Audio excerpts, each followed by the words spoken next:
Madad, and thank you for joining us on Ginan Insights. My name is Meera Mawani, and welcome to yet another stimulating talk on our platform.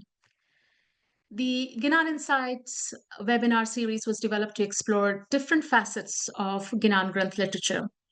His Highness the Aga Khan has at various times called it a wonderful tradition and emphasized the importance of preserving this heritage.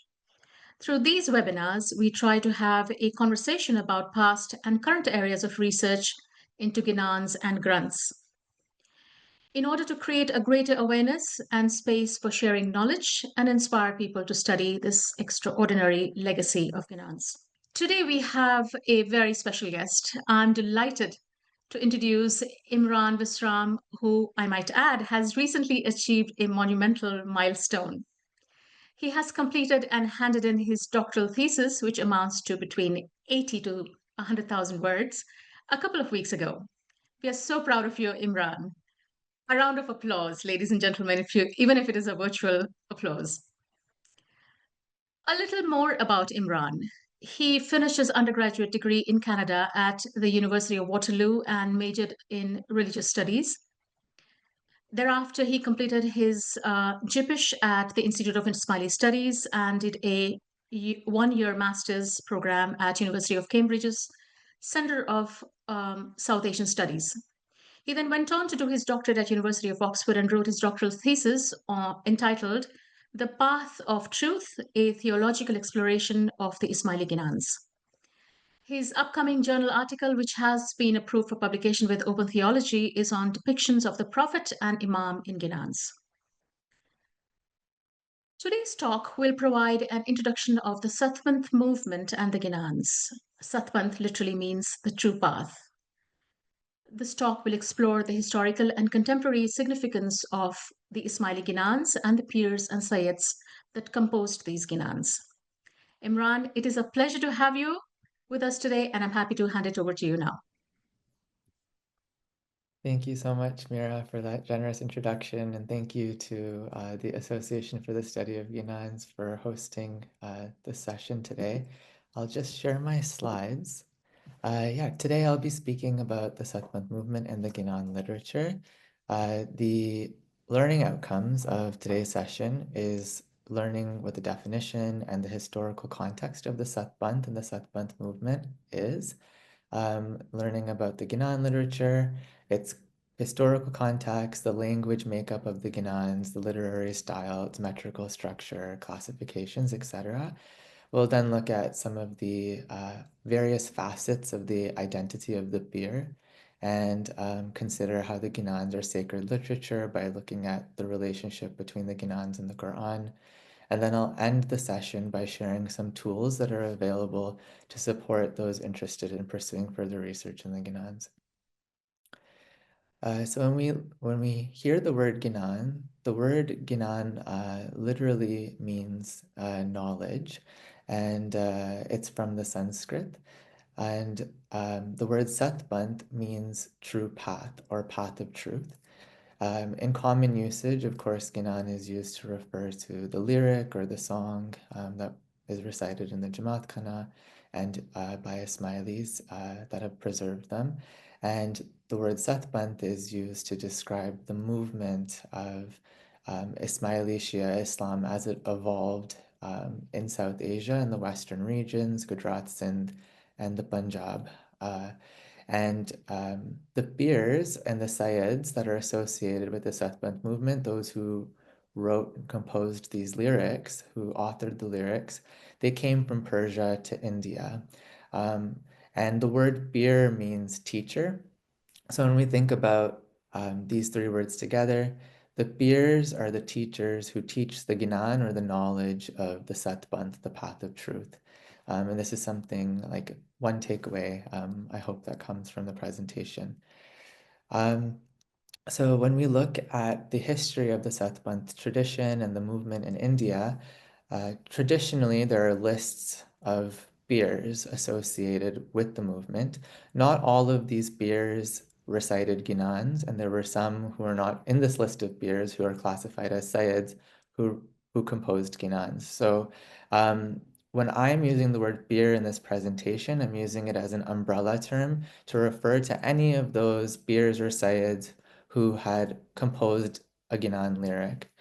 Um, and when we look at the list of various beers and sayyids who did compose Ginans, some of the important ones I've noted here, there are several more, but Bir Satgurnur is the first to have arrived to India from Persia, and sometime in the 12th century, and we can date him, though his dating is kind of uncertain, we date him based on the mention of a legendary of a king, a Gujarati king, Jayashima Siddharaja, who appears in one of the grunts or the book-length Ginans attributed to this beer.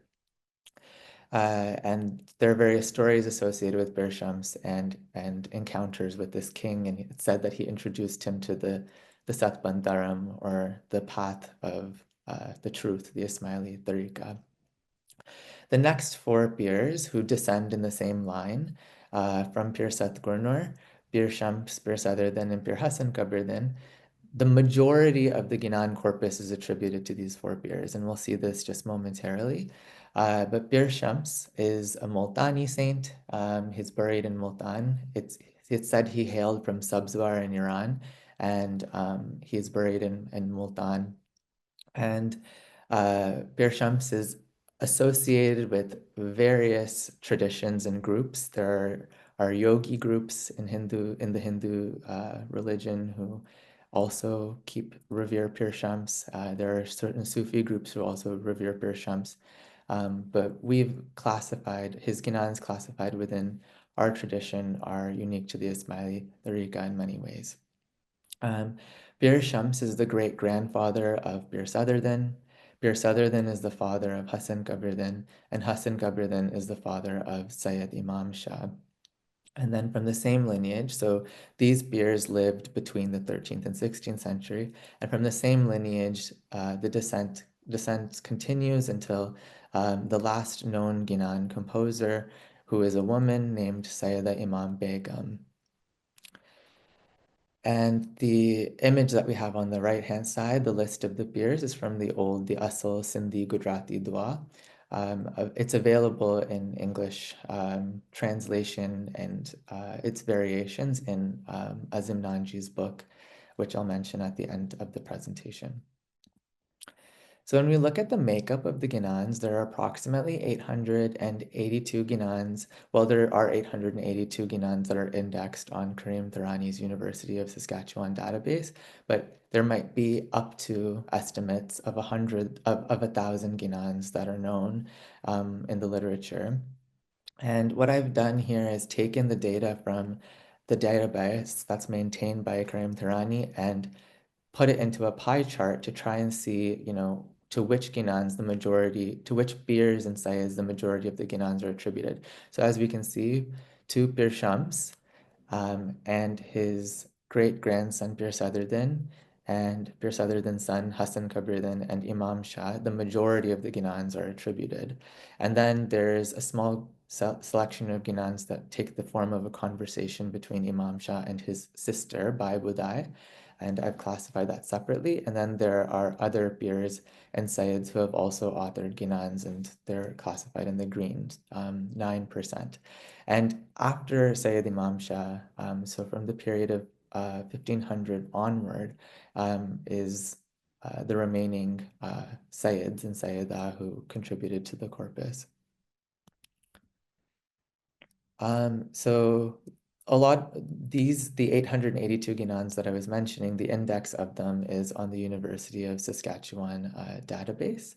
Yeah, there's 882 Ginans that are listed and indexed in Karim Tharani, the database that's maintained by Karim Tharani that I will revisit at the end of the presentation. But on this database, there are links to various manuscript and lithograph prints of the Ginans, as well as to Gujarati publications and English translations of the Ginans by Kamaluddin Alvaz, and transliterations of the Ginans by several others, including Platinum Ramatullah and Byarli Jiva and many others who've who've contributed to preserving the Ginan tradition. So it's a fantastic resource. Okay, so for form and classifications, when we look at the Ginans, they are in a literary style and in the metrical structure of several other compositions of of the same period, of the Bhakti period. So the Chopai, the Doha. So Doha we commonly associate with Kabir, another 15th century saint. They follow the same literary and metrical structure as these other compositions. And there are Ginans that are categorized in tradition. The Ginans are categorized variously for their use. So we have, for example, Kushali Ginans that are Ginans for auspicious occasions, Venti Ginans, Ginans of supplication, so which directly address the Imam, right? So Tujavina, Koi Avarna dice, it's in a direct plea, a direct supplication to the Imam. There are Chogaryaginans, they're, that are classed for morning and evening. I classified them as astrological ginans because they're based around astrology, and historically there were certain ginans that were recited on certain days or at certain times of the day. Um, and similarly, there's also ginans that are Jugesa or Abadu ginans that are, for example, that are associated with yogic philosophy and mystical ideas. And then there's others like Sawabe Akrat, ginans for the benefit of the afterlife. And that's the picture. That's a book of Ginans, and Kalame Molla on this theme is pictured on the right. And just to give an example, in a Ginan book, we have this Ginan book from 1972 that was published in Nairobi, and we can see how some examples of how Ginans are classified. So there's Subasadak or Paryore morning Ginans.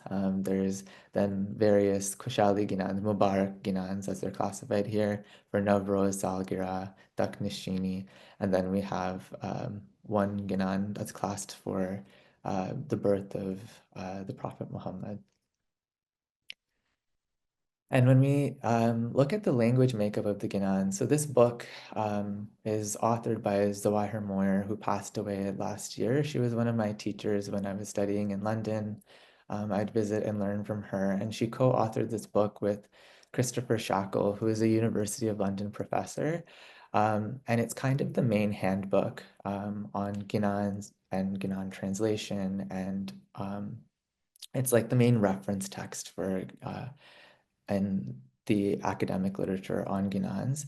In the introduction, there's this wonderful pie chart that breaks down the makeup of the language of the Ginans, the 40 Ginans that they've translated in their book. So what we can learn from this and see from this is it's really interesting, but around half of like a Ginan, generally speaking, is in a mix of Gujarati and Hindi. And then there's loan words from Sanskrit, Arabic, Persian, and other languages like Sindhi, Punjabi as well.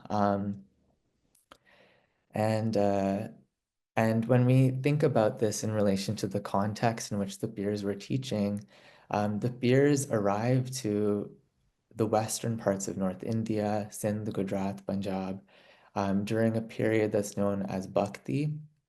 And so the Bhakti and the Bhakti movement, the word Bhakti literally means devotion. So this period of devotionalism in late medieval India is characterized by a group by saints across India that are teaching in a similar form. So just like, for example, there is Guru Nanak in the north, or Dadu, or Kabir, around who there is associated the Nanak Panth or the Dadu Panth or the Kabir Panth. Similarly, in the west part, the Pirs arrive and they teach what they call the Satpanth. And this is not characterized by one specific saint, but as we've seen by the line of saints, the line of Pirs that are associated with the tradition. So when we turn to the identity of the beer, we try and think, who was the beer? Who are these beers, these Sayyids who are reciting the Ginans? Again, I'm using the word beer as an umbrella term. So the word beer means teacher or mystic teacher. And The peers had various facets to their identity. They were da'is, right? So they carried the mission of delivering the message of Islam from Persia to India. They were also travelers, traveling long distances. They were mystics, they were sants, and we'll talk about this in more detail momentarily. They were also social reformers. They came with a message and as part of this broader Bhakti movement. Um, and they were also storytellers, telling stories both from the what we now call the Hindu and the Muslim traditions. They were poets, composers, lyricists, they were singers, theologians, and religious scholars, as well as translators of bringing this message into the language of the Vishnu context in which they were speaking. So we'll go through these one by one. And before we do, we'll look at the definition of the beer that's provided by Alvaz Abu Ali in his doctoral dissertation, where he writes that, quote, in the Ismaili Tariqa, this word beer is used only for a person of the Ahlul Bayt, the descendants of the Prophet, who is appointed by the Imam of the time to carry on the work of the dawah. So this is in relation to the da'i, the religious propagation. Literally, dawah means invitation to faith. A peer is the holder of the light of the Prophet Muhammad, the nur of the Prophet Muhammad. The peer has the knowledge of the mysteries of the universe and is capable of exerting his spiritual power to perform miracles. So when we start and we think about this, the peer as the dai and the traveler, um, we can start with a definition of the word dai as it's given by Daftari. So literally the word dai means one who summons. And it means a missionary responsible. So this is in the Ismaili context. It means a missionary responsible for spreading the Ismaili doctrine and winning followers of the Imam. The word doctrine means belief. So for spreading the Ismaili belief and winning followers for the Imam, the living Imam. So Peer Southerden, as an example, was traveled from Persia to India at the request of the Nizari 30th Nizari Imam Islam Shah, who passed away likely in 1425. Um, and there's stories within the Ginans and in the grunts and the book-length Ginans um, about the beer visiting the our 30th Imam, about visiting Maulana Islam Shah. So there's lots of the mention of Islam Shah comes up in many, many Ginans. The story is about Bir Sadruddin going with his son Bir Hassan Kabardin, and it's quite an elaborate story, and I won't get into the details of it, but it's narrated really beautifully in the 500 verse Granth, discontinuously through it, Ananta Karo, or the gathering of infinite souls. Um, and as we can see on the right, there's a photo of the compilation of Bir Sadruddin's shorter Ginans, and at the top it says Mahan Ismaili Sant Bir Sadruddin. So this means Mahan means great, Ismaili, and Sant means, we'll see what it means just in a second, but it's in relation to the mystical kind of notion of who Bir Sadruddin was. So Bir Sadruddin, so this word Sant, as we saw, um, as we will see, is related to this idea of mysticism. So the word mystic, by definition, means a person who seeks by contemplation and self-surrender to obtain unity with or absorption into the deity or the absolute. So this kind of union with the ultimate reality. The word for ultimate reality in the Indian context, in Sanskritic language, is Brahman, and in the Islamic context is Al-Haq.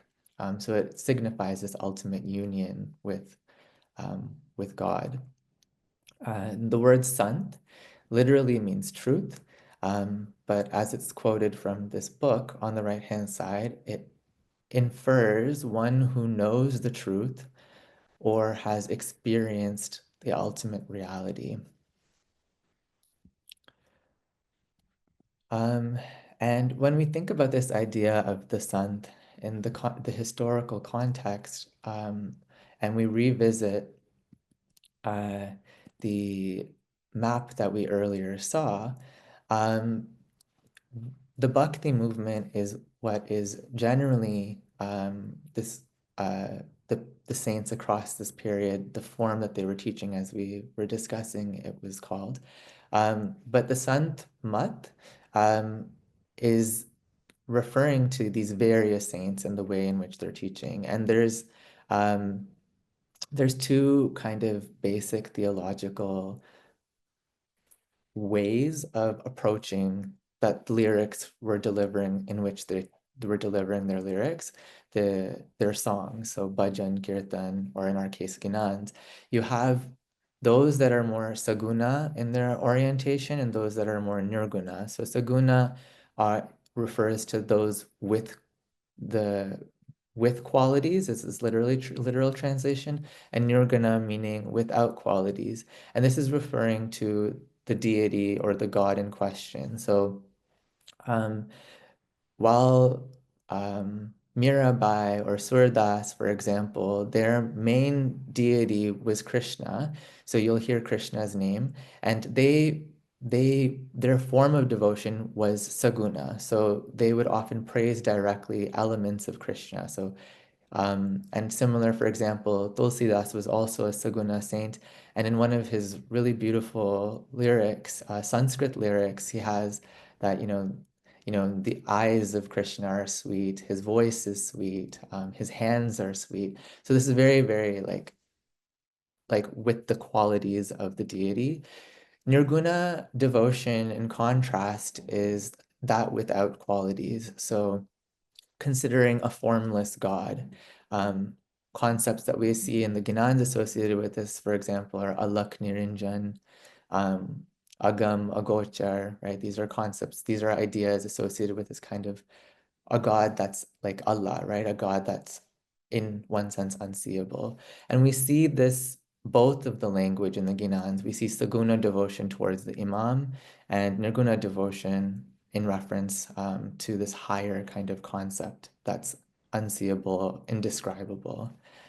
Um, and the Sant Mat specifically tends to be associated mostly with Kabir, Guru Nanak, and various North Indian sants um, who mostly delivered their composition in old Hindi and other borrowed languages. And what's really interesting, so most of these saints had mostly a nirguna orientation, so their praise was and devotion was mostly in towards a formless God. That doesn't mean there's not saguna compositions, there's not saguna songs that are included by them. Um, but for the most part, they're nirguna. And there's lots of parallels between the Sant Month tradition. So folks like Kabir and Guru Nanak with the teachings of the Pirs. And when we look and think about these saints, what's interesting and noteworthy is that the Pir, just like others of the Sant Mat, like Kabir and Guru Nanak, had a similar formula for salvation. And this was by repeating one of the many names of God. So for Surdas or Mirabai, it was Krishna. For Kabir, it was Ram. For the most part, it was Ram. And in our Ginans, mostly it's the Nakalank or Ali or the Shah Pir, and the Shah Pir being the Shah Ali and Pir Muhammad as kind of symbols, and we'll come back to this in a moment. But by repeating the names of God and believing in the living Shapir, one's soul, the Jiv, attains liberation or moksha. And we hear in one Ginan by Pir then that it's not necessary to have to give everything up, to give up one's clothes and food, to move to the forest in order to attain salvation. Even a worker of the house can attain the path as long as their heart is pure. And what's revolutionary about this in this period is that it makes religion accessible to everyone, right? You don't need to be a man of the upper caste of Brahmin, regardless of your gender, regardless of your caste in society. Um, it didn't matter because the formula for salvation becomes so easy, right? It's all it is it's repeating the divine name as the way to, and you don't have to be an ascetic, right? You don't have to give up, renounce everything of the world. This balance between the din and the dunya, for example, is emphasized through teachings like this. And on the right-hand side, we see japa, japa mala, which are prayer beads used in Hindu, Sikh, and in Buddhist traditions. And just like the zikr that we perform using the tasbih in the Ismaili tariqa, these similarly play a similar function in ritual. And these words are interchangeably used by the peers as well, right? So you'll hear japa, you'll hear zikr in the Ginans, this chanting of the meditating on the name of God. Okay, so now we see how the peer is also a storyteller. Um, when we look at the Ginans, there are several examples in the Ginans of stories of the prophets and of the imams. So for example, in one of Bir Shams's Ginan, Sacha Mera Khalak, we see the narration of the story of the creation of Hazrat Adam. In another Ginan, we hear a story about Hazrat Musa's, who can't recognize the divinity in a beggar who comes and asks for food. And yet another Ginan, in a Granth actually by Sayyid Imam Shah, we hear the birth story of Imam Ali. And there are many more examples than these. These are just a handful. There's, for example, the birth of the Prophet, and as well as the Miraj of the Prophet recounted in the Ginan. So these are just a selection. Similarly, however, the peers also drew on the stories of especially the Vishnu tradition. And this is most likely because the peers are coming to India and speaking to their audiences to whom these stories would have already been familiar. So rather than coming and speaking in Arabic languages or in Persian, they're speaking the language of their Vaishnava audiences, and in their own languages teaching them about Islamic ideas through them. So they use these storytelling in order to do that. And one of the most significant stories, it's a frame story in which there's a lot of other stories embedded that recurrently comes across the Ginans, is the story of Vishnu's 10 descents, or the Das Avatar. There is also other stories. So we have Behlaj, for example, who's mentioned in several Ginans.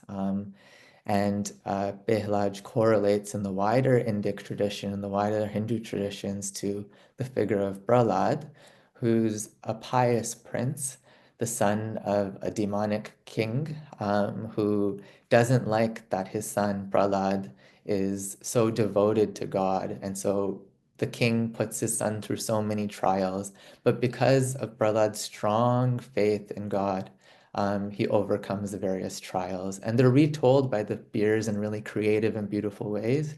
So for example, one of the trials that Prahlad gets put to is like that the king orders elephants, a series of elephants um, to crush Prahlad, but because Prahlad prays and in his staunch faith, instead of the elephants crushing Prahlad, they bow down and offer him salam, as it's described in a Ginan by Pir Sadruddin. So another example in the Ginans is of Raja Harishchandra and Sati Tararani. This Raja Harishchandra was is a very well-known king, a king of the solar dynasty in the Indian traditions, and um, a lot of the narratives in Hinduism that are preserved about him speak about him. Whereas in the Ginans, what we get to see is about his wife. And his wife, Dhararani, the stories go that it's recounted beautifully in one short Ginan, Amrite Ayo, which is usually recited at the appointment of new Mukhi Sahibs and Kamra Sahibs in the Jamaat Khana. Tararani secretly practices the Satpanth Dharam, the Ismaili Tariqa. She sneaks out of the palace at night, secretly practicing the Satpanth. And one day, when the king comes to know and find out, then he asks Dhararani to introduce him to this path, the path, the Satpanth. So it's really beautiful how the narrative gets shifted as well onto the wife of the king, who has the knowledge of the dharam and teaches it to the king. And it's this story has actually also been summarized in one of Wafi Momin's publications, on the cusp of Hindu and Muslim. So if you're interested, you can look up that publication. There's a short section which summarizes it. Okay, so when we look at the peer as a poet, right, it's not in the way that we think about poetry today, right? In the Western way of poetry, Western context of poetic traditions, people write, they write books, they write them down, whereas the peer was operating in an oral society. So they um, they uh, they recited the Ginan, right? They sang the Ginan. They're not just poets. They're singers, they're lyricists, right? They're composers. There's many aspects to the idea of poetry in the South Asian tradition that are absent in classical, what's prized in the Western tradition as poetry. So when we think of the beer, we can think of him as a cosmic poet, right? He transcends time and space. He still speaks to us. He still gives us guidance through his Ginan, right? When we recite the Ginan, we're invoking the knowledge, the Ginan of the beer. And through this, the teachings of our tradition continue to be generationally passed on for several centuries. So the Ginans are not dead texts, they're very much alive, right? They're an oral tradition, they're a living tradition, and through them we carry the teachings of our peers and pass them on generationally. There's a really beautiful, beautifully written journal article by the sociologist Noshin Ali. And she writes in it that contemporaries that engage with the South Asian poetics conceive of themselves in a conversation with the living word of poets deceased or alive. Um, and the article is not specifically on the Ginans, but it applies to the Ginans, this idea of poetic knowledge as being, yeah, in conversation with the word of the poet. It's very beautifully described. Okay, so lastly, we think about the Ginan composer, the Beer, as the theologian, the religious scholar, and the translator. So when we think about the Beer as the theologian or religious scholar, what we can think initially at this to start is that their deep engagement with both the Persian, Arabic, Islamic context from where they came, as well as the Sanskritic, Indian context in which they came to, right? Through the storytelling of both of the Vishnu and the Quranic and wider Islamic traditions, it shows that they had a deep knowledge of both of these traditions. They were scholars. They were very learned in these traditions. Um, and through the Ginans, what they sought to do, it's in when we look at the Ginans, there's various religious ideas that are being disseminated through them. There's ethics, ideas around ethics, right? Good conduct, adab, right? How one should act. For example, when coming to Jamaat Khana, so we see an example of this in the Ginan that's quoted on the right. So Gatamahe avine virabai karjori rahiye. So keep your hands folded when coming to the Jamaat Khana.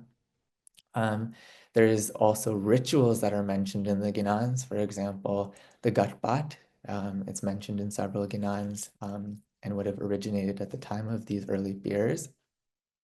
There are Ginans in devotion, as we've seen, and etc.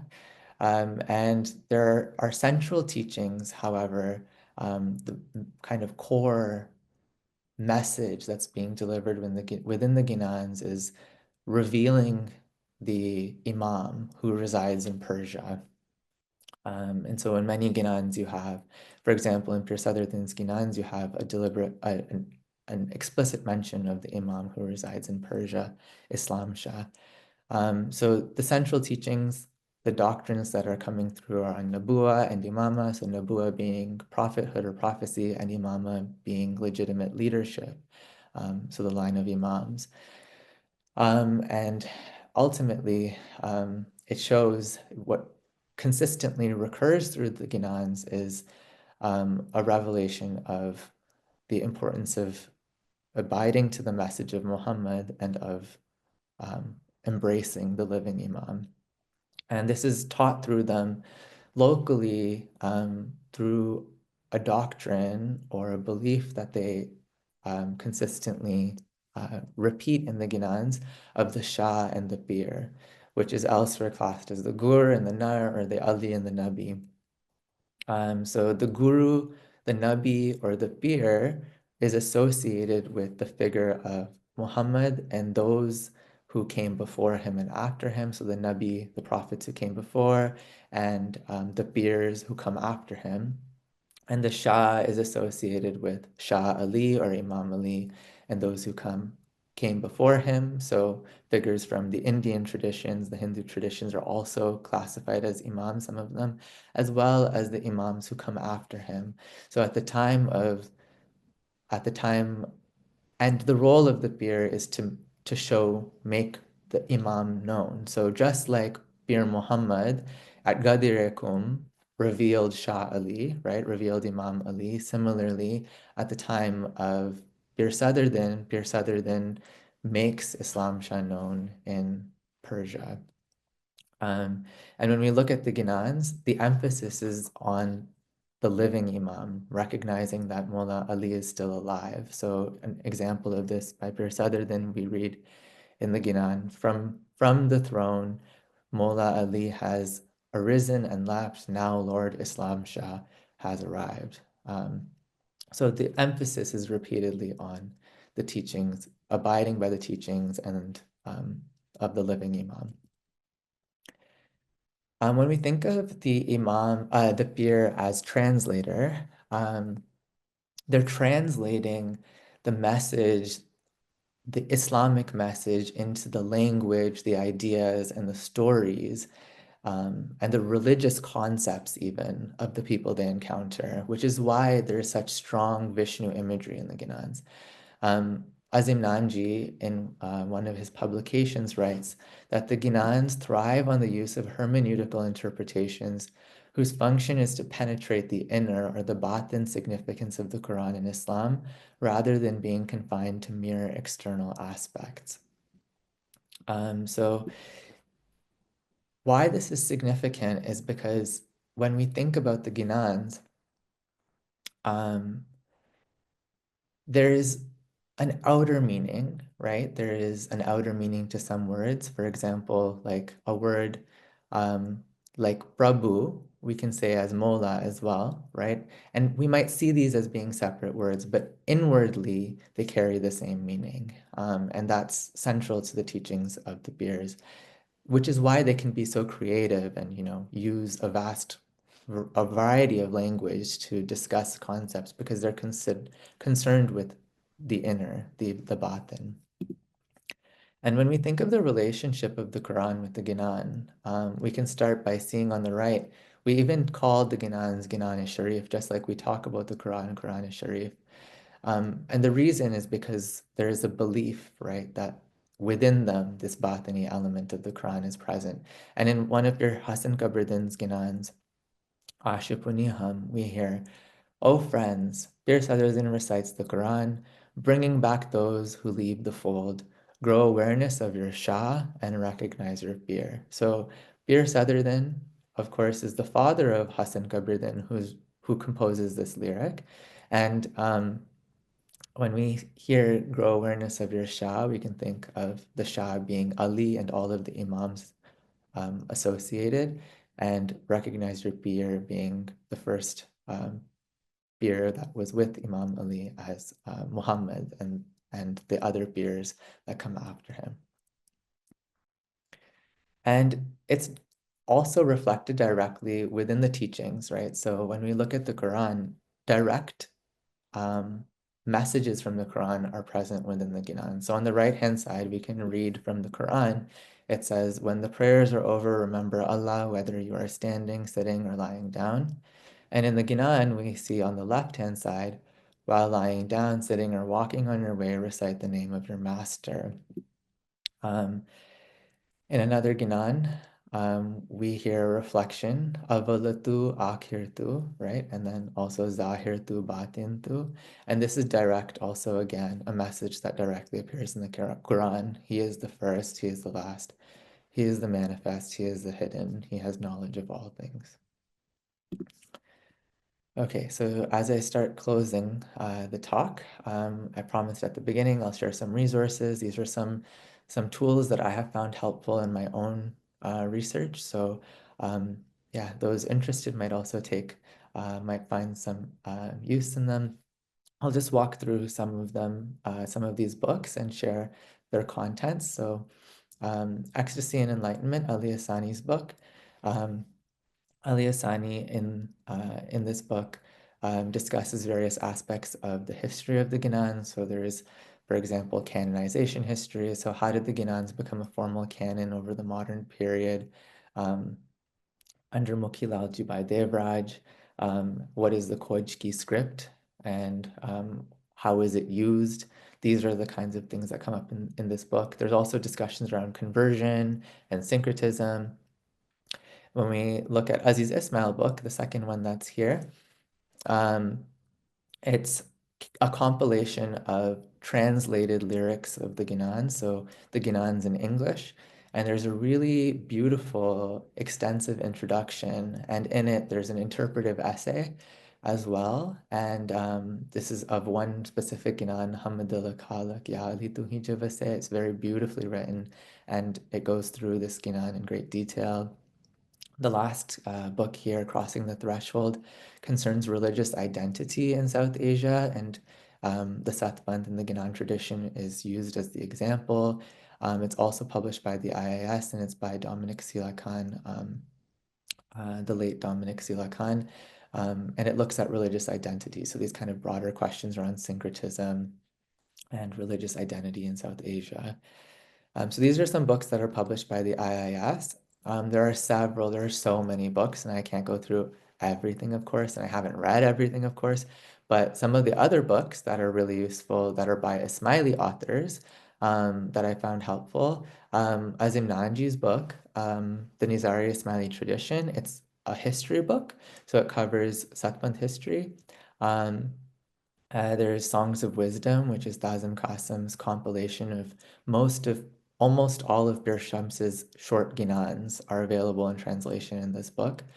There is Ginans of Ismaili Beers by Dr. Gialana, and this again is Ginans in translation with short biographies of the Beers. And then there's also this extensive project that's been coming out of Karachi by Kamaluddin Alvaz and his wife Serena Kamaluddin of the Ginans in English translation and glossary. And I think it has gone up to volume 13 of 50 Ginans in translation. They also have Ginans translated into Urdu. And so it's a really big and extensive project and an amazing, amazing resource. Some other tools that are really helpful. So I mentioned Karim Tharani's Ginan Central earlier, the database, the online database. What's really cool about this tool is that not only does it provide an index of Ginans, some audios of Ginans were available, and manuscripts and lithograph prints, Gujarati text, there's also a glossary. So you can, like when I'm uncertain about a word, what a word means in the Ginan, I'll go on this website, I can check through the website, and it will search Kamaluddin's glossary and provide the meaning of the word in the Ginan. So it's really, really helpful for those interested in learning the meanings of Ginans.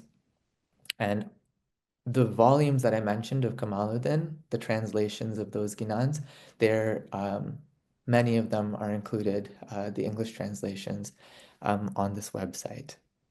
And then, of course, there's the Association for the Study of Ginan. which is chaired by Shiraz Pradhan and this network of scholars, researchers within the community who are doing great work on promoting and preserving the Ginan tradition. The YouTube channel of the Association for the Study of Ginan, just like this lecture, will be uploaded there. There are several other lectures on there by various scholars, even some in Gujarati. So it's a really, really great resource to continue learning about the Ginans.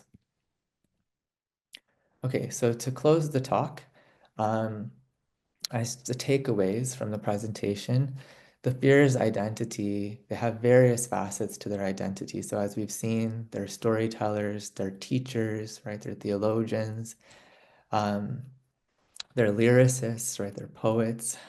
So they carry all these various aspects of their identity, and there's much, much more to them, right? And this is, of course, like how I've come to see it. All of you will carry different conceptions in your relationship with the peers and the peers guidance. Um, and and but one thing that's in common is that we carry when we recite the Ginans of the peers, we're carrying that knowledge and transmitting it, right? So the peer, this cosmic peer, this saint who transcends space and time, speaks to us. We speak through his voice, we sing the Ginan and preserve that knowledge and deliver that knowledge. We've seen how the Ismaili Ginans are sacred literature, right? They remind listeners of central teachings of the Islamic tradition. Um, and, uh, and to conclude, we can remind ourselves that the peer, as the teacher, teaches the Ginan or the knowledge, which enlightens the path of truth, the Satpanth. And with that, uh, I'll stop. Thank you. Thank you, Imran, for uh, such an insightful and engaging talk. You gave us a wonderful overview of the Satpanth movement and the Satpanth peers. You talked about the categorization of Ginans and situated the Ginans in its cultural and social context. It's interesting, the peers, the way you categorized what the peers did in terms of their role. They wear many hats. So the role of the peers meant that they were dais, storytellers, mystics, social reformers, poets, composers, singers, lyricists, like you say, theologians, religious scholars, and even translators. And they beautifully weaved the Quranic concepts as well as they talked about the doctrine of the imamate through stories, prophets, and stories, even from the wider bhakti tradition, as you put it. So thank you so much for such a delightful presentation, Imran. Amen. Okay, let's begin with our Q&A session. I'm just going to have a look at some of the questions we have. Yeah. Okay, so, okay, there's a question, peer versus Sayyid title.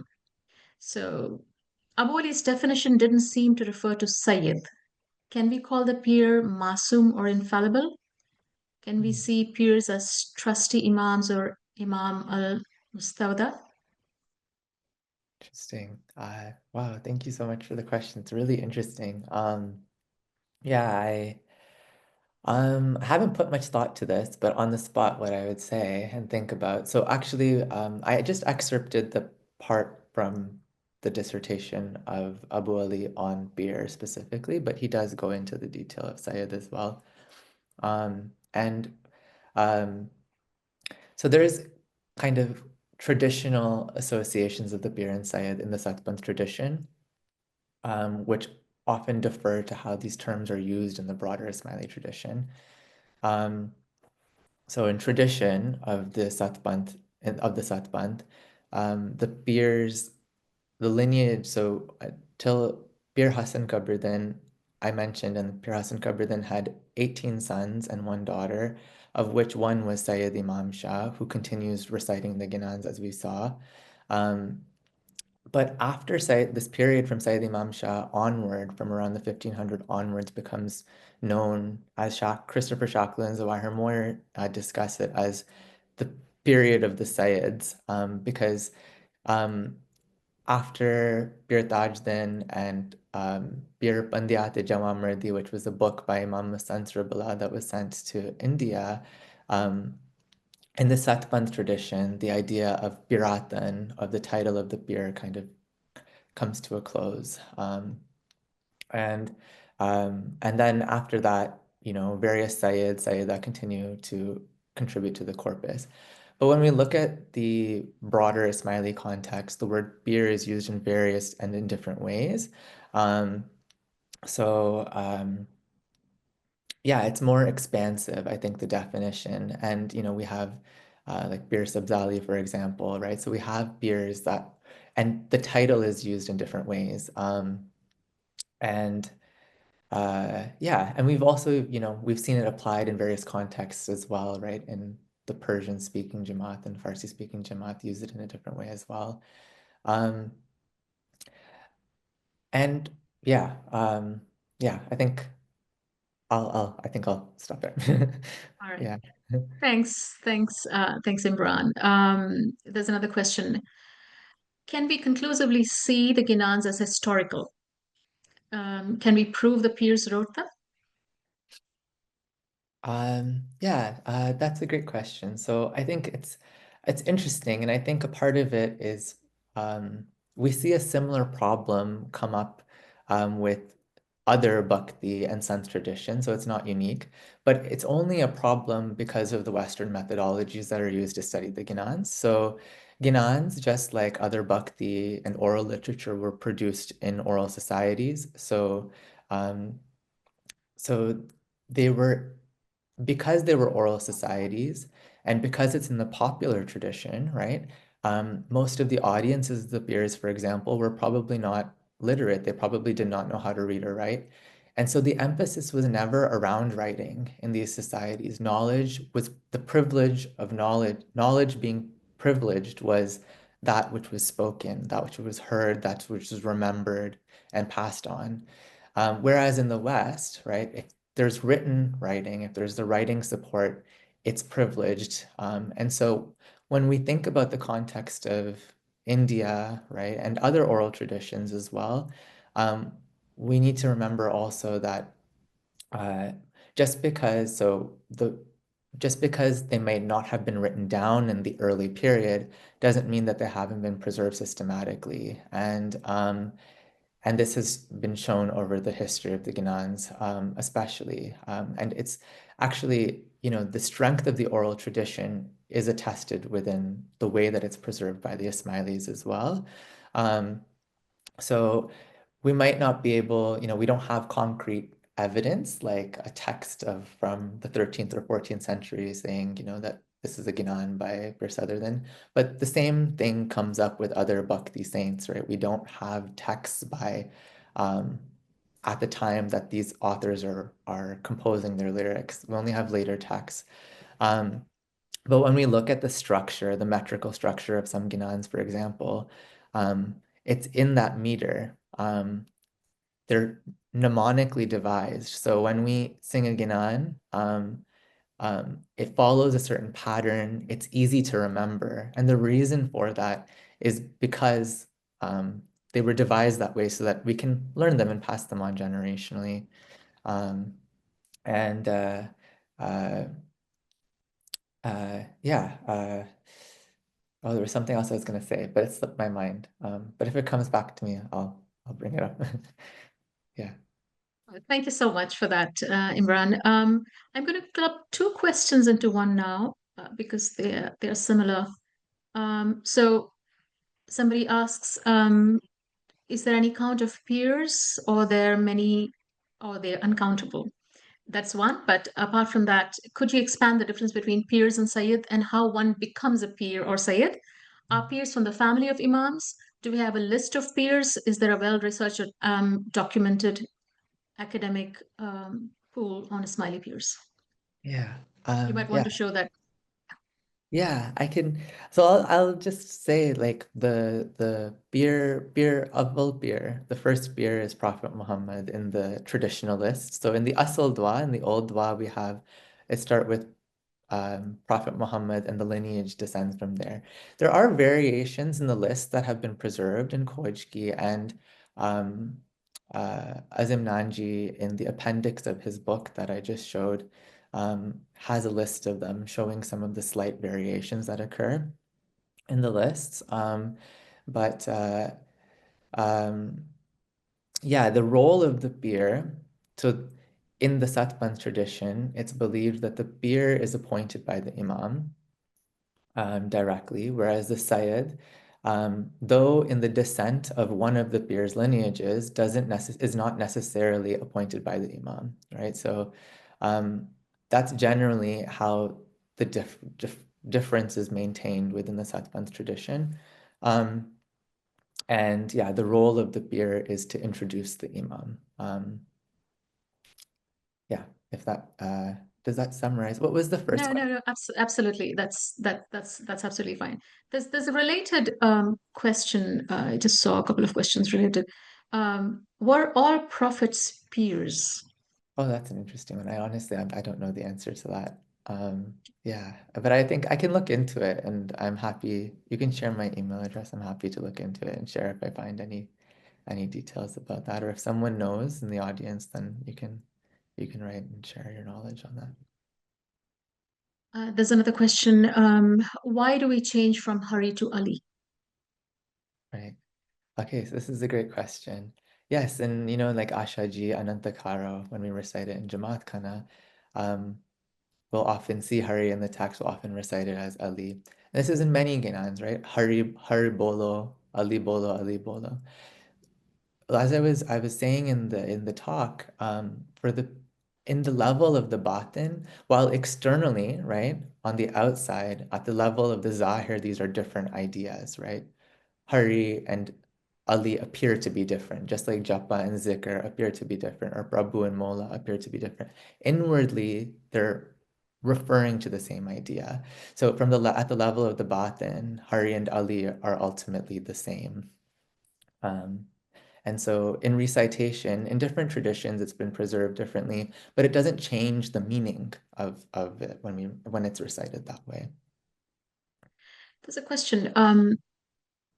Theologically, are there any changes that have occurred when we remove more Indic or Hindu elements from Ginans or Dua, like Prahlad, etc.? Hmm. Theologically. Theologically, interesting. Yeah. I think one thing that's really beautiful about the literary world of the Satpanth corpus, and when we think about the Ginans as a living tradition, right? Of the 800 and something or so Ginans, perhaps around 200 and something are regularly recited, right, in the Jamaat. And so there are several Ginans that are just not recited, right? So there are some that used to be recited, like Das Avtar, for example. There are there are several lyrics called Das Avtar attributed to different beers and Sayyids. And those are not necessarily recited anymore. But there are several, right? Like even these stories about Prahlad. But what's interesting is that as a living tradition, right? What which Ginans continue to live and be recited? They're like regenerating. The Ginans are a regenerative tradition. So, um, you know, at certain points in history, certain Ginans were preserved perhaps with more of an intention and purpose. Um, and now, we recite different Ginans because they speak to us, right? When they're in concepts and language that we can relate to, right? And so um, I wouldn't say that, the other Ginans are dead in any way, right? Like these stories are really beautiful and they're very much alive and they're living and, we can regenerate them. We can bring them back. If they speak to us, we can recite them. There's no issue with that in my view. Um, uh, but what aligns to us, our identity as Ismailis, as Ismaili Muslims, and what speaks to us in our souls, those are the Ginans that will continue to be recited, in how I see it, right? So perhaps the reason we hear less of these Ginans now is because they're less directly relevant in a way that we can perceive of it, right? The way we can comprehend of it compared to Hakatu Bakatu, right? That is on, or other Ginans that like directly address Murshid Kamil, right? Naap Nuap Bijan, like direct Islamic Arabic ideas that are easily accessible to, or about Islam. But that doesn't mean that, these other Ginans that are no longer commonly recited are not recited. People still recite them, and they're still preserved. And if it speaks to you, then there's no issue in reciting it, in my view. I think it's beautiful to bring the words of the beer back to life. Yeah. Okay, there's just one other question that's come up. Is there any book on symbolism of Ginanic literature? Uh, Symbolism of Ginanic Symbolism. literature. I mean, Actually, this is, yeah, there's so uh not a lot of academic literature will necessarily theologically engage, but the book I showed by Zawahir Moyer and Christopher Shackle has a really extensive commentary articles. at the Hmm. end. And it has a lot of details that go through some of the stories that they quote.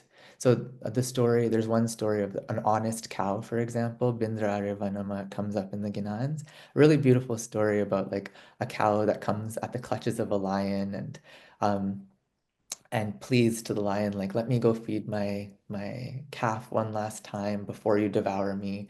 And the lion lets her, and she comes back, and um, and because she was honest, the lion leaves her be. And this, for example, is a story that appears. It's also found in the Puranic traditions, like the broader Puranas, and shared with other folk traditions of Karnataka, for example.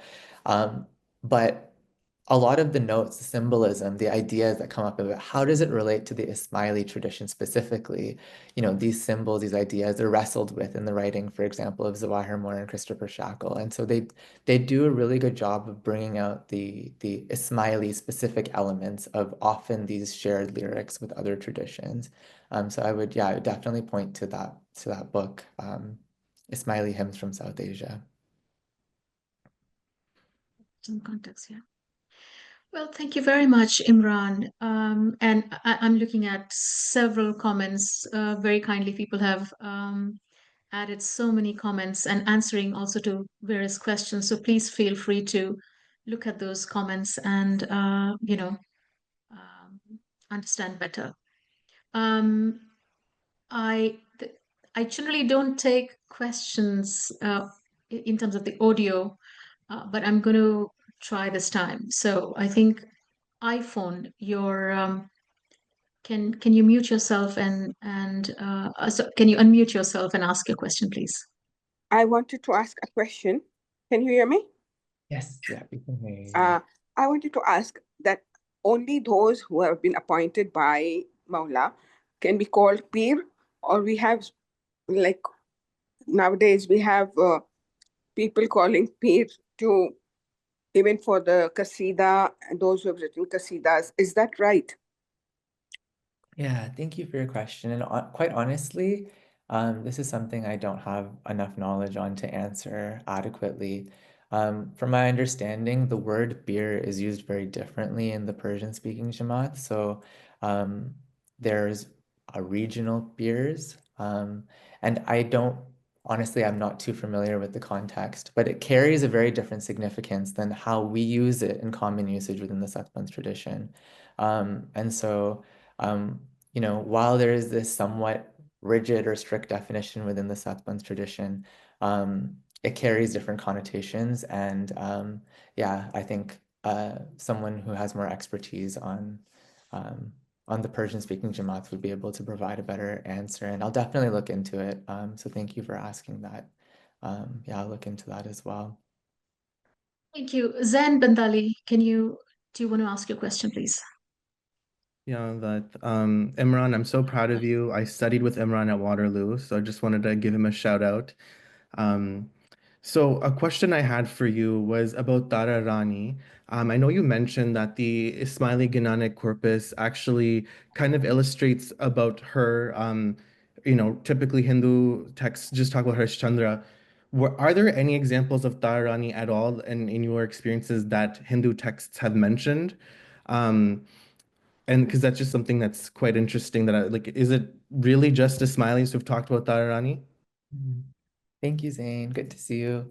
Yeah, I think so I think there is mention of the wife of Harishchandra. I think sometimes there's another name I slipping my mind right now. And that she's known by in the wider Hindu tradition as well. But generally, the emphasis is usually on Harishchandra. And I think part of what's happening here is like the peers or in their audiences, they're speaking to um, a community of people who would have known the story, perhaps, of Harishchandra, and so they're filling in gaps in their pre-existing knowledge um, by broadening the narrative and bringing in a new character, right? If we think of it from a literary standpoint, so Dharani gets brought in as in almost a gap-filling way to fill in the gap of the knowledge that the audiences of the beer would have already had. Um, so the extensive tradition in the Satpanth seems to be mostly around Dharani, and there's even some like extra Ginanical stories, if I can say that, like that are not like in the Ginans, at least that I've passed or to my knowledge or seen. I've asked Mumtaz Tajdan as well, who's a scholar in Karachi. But there's like stories around like the birth of Dharani, for example, where she like comes at birth, is born out of a flower.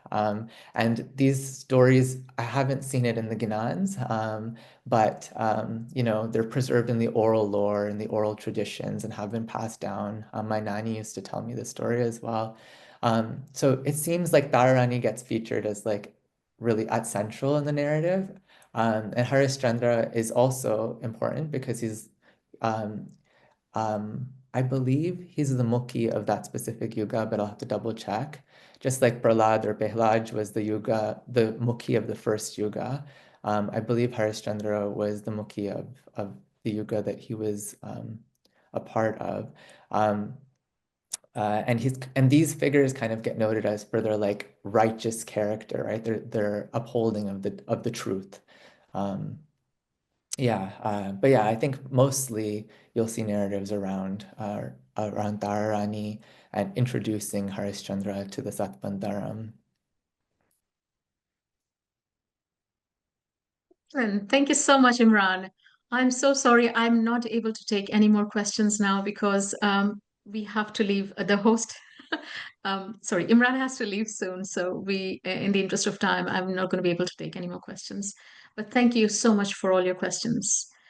All right, so that brings us to the end of the Q&A session today. And I'd like to thank you, Imran, on behalf of Association for the Study of Ginans. A very heartfelt thank you to you for such a stimulating and insightful talk. We have really enjoyed listening to you. I'm sure everybody has. Now I'm sure we are better informed about the Satpan movement and the peers.